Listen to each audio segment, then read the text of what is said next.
yoyote, awe wa CCM, awe wa nje ya Chama cha Mapinduzi, anayefurahishwa na mambo ya namna hiyo. Hakuna Mtanzania aliyotayari kushuhudia, hakuna Mtanzania aliyotayari kuona Mtanzania mwenzake anapotea na watu wasiojulikana au kwa hila za kisiasa. Hatuko tayari dhidi ya hilo. Kwa hiyo wanasiasa wasitumie mambo haya kama mtaji wa kisiasa tunapoelekea. Wanasiasa wasitumie mambo haya kama mtaji wa kutafuta huruma kwa wananchi kwa kipindi hiki tulicho nacho. Tunawaomba wanasiasa wetu ndani ya taifa letu, tumieni kazi mlizozifanya kwa wananchi wetu kuwa kama kielelezo cha nyinyi kurudi katika nafasi mlizo nazo. Msitumie uchonganishi kwa wananchi kama sehemu ya kujipatia uhalali wa kurudi katika nafasi mlizo nazo. Sote tunaamini utekaji, upoteaji kwa wananchi katika taifa letu la Tanzania, na tunakubaliana si jambo jema na zuri kwa ustawi wa taifa letu. Nimeshangaa sana Askofu Josephat Gwajima anasema taifa letu linaweza kupoteza mashirikiano ya kibiashara kwa sababu ya wanaharakati wachache kutoka nchi ya Kenya. Sisi sote ni mashahidi. Tumeshuhudia baadhi ya viongozi wa Kenya wakitoka hadharani na kuzungumza hawakubaliani na kile ambacho wanaharakati wa taifa lao wamekifanya ndani ya taifa letu. Tunashangaa Mtanzania mwenzetu kuamini nchi yetu inaweza kupoteza mashirikiano ya kibiashara eti kwa sababu ya wanaharakati ambao taifa lao wenyewe limewakana hadharani. Nyinyi ni mashahidi. Ustawi wa diplomasia ndani ya taifa letu ni hali ya juu, na uthibitisho wa hilo ni juzi tu nchi mbalimbali ya Afrika zimemchagua Profesa Janabi kuwa mkurugenzi wa WHO kanda ya Afrika. Hicho ni kielelezo tosha kama bado taifa la Tanzania linaaminika na linakubalika kwa mataifa mbalimbali ya Afrika na nje ya Afrika. Ndani ya taifa letu la Tanzania tunazo sheria zetu. Hatuko tayari kuona mtu aliyetoka nje ya taifa letu kuvunja sheria zetu kwa sababu tu ni mwanaharakati kutoka nchi nyingine. Jambo hilo hatuko tayari nalo. Wako baadhi ya Watanzania walisharejeshwa kwa kuishia airport baadhi ya nchi mbalimbali. Inapotokea nchi yoyote inapoona hujakidhi vigezo na sheria zao kuingia katika nchi yao, ni jambo la kawaida kurejeshwa nyumbani kwenu.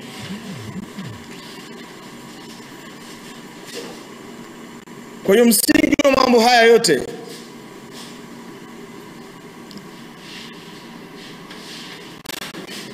na kuwaiteni ni kulaani yale yote ambayo yametolewa kwa sababu tu tunaamini ni kuchochea wananchi, ni kuchochea Watanzania, hasa kwa kipindi hichi tulicho nacho. Na kiomba chama changu cha Mapinduzi, tunapoelekea katika mchakato wa uchaguzi mwaka huu, mabadiliko ya katiba yaliyofanywa na chama chetu ya kwamba sasa kabla ya wanachama kushiriki katika mchakato wa kura za maoni tutajaza fomu na mara baada ya kujaza fomu tutaanza vikao vya uchujaji na hatimaye kurejesha wale wachache waliokidhi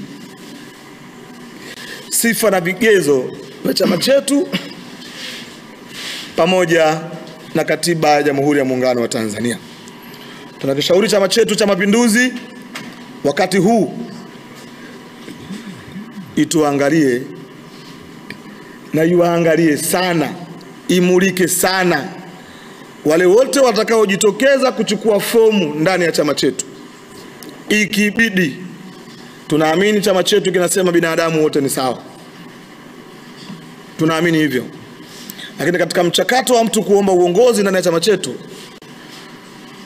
katika majina matatu au kadri vikao vya chama chetu vitakavyoona inafaa, ituteuliwe wale ambao wamelelewa, kukulia, kuokwa, wanaofahamu na kutambua tamaduni, taratibu, itikadi, mienendo ya Chama cha Mapinduzi. Ni imani yetu ukifanyika uteuzi wa namna hiyo, watapatikana watu wenye kufahamu wapi wanatakiwa wakaseme na wakaseme neno gani na wanazungumza na nani. Chama chetu cha Mapinduzi kina caucus ya wabunge wa CCM. Wabunge wote wa Chama cha Mapinduzi liko eneo wanakutana nje ya Bunge la Jamhuri ya Muungano wa Tanzania. Wanazungumza mambo yao. Katika eneo lile, Askofu Josephat Mathias Gwajima alikuwa nayo nafasi ya kuwasilisha hayo aliyowasilisha kwa umma na angelifanyiwa kazi. Yako mengi wabunge wa Jamhuri ya Muungano wa Tanzania kupitia caucus wameyawasilisha na chama chetu, wameyafanyia kazi. Nasi tunaamini alikuwa na nafasi hiyo kwa sababu na yeye ni mjumbe wa kikao hicho, tena mwenye renki ya juu kwa maana ya mneki wa Chama cha Mapinduzi. Lakini iko halmashauri kuu ya Chama cha Mapinduzi Taifa ambayo yeye ni mneki, alikuwa na nafasi ya kuwasilisha katika kikao hicho kile ambacho wanaona kingekuwa msaada kwa taifa letu.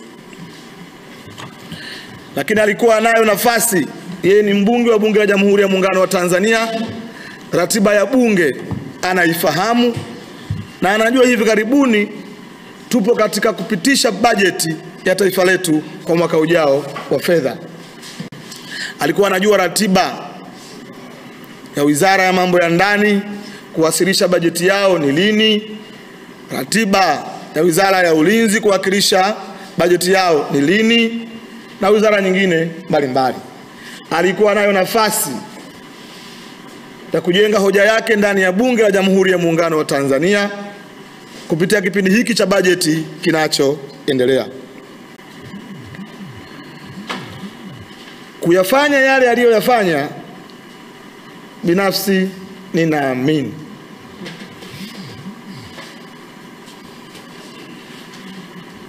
Waswahili wanasema ukitaka kuruka agana na nyonga. Yawezekana katika eneo ambalo analiongoza hakuagana vizuri na nyonga. Umefika wakati wa kuruka, kila akitanua mabawa namna ya urikaji moja alitanuki vizuri. Na tunamuomba apitie upya alichokizungumza. Na kwa kuwa amesema atarudi tena kuja kutueleza, nasi atakaporudi tutarudi kuja kuzungumza na nyinyi. Tutakiomba Chama cha Mapinduzi, chama chetu, kuendelea kuwa na mneki wa aina hii si busara na si jambo jema. Chama chetu kuendelea kuwa na mbunge wa aina hii si busara na si jambo jema. Sisi tunaamini Rais wa Jamhuri ya Muungano wa Tanzania Daktari Samia Suluhu Hassan anakerwa mno, anachukizwa mno na hayo yanayofanyika dhidi ya wananchi wake aliyoapa kuwalinda.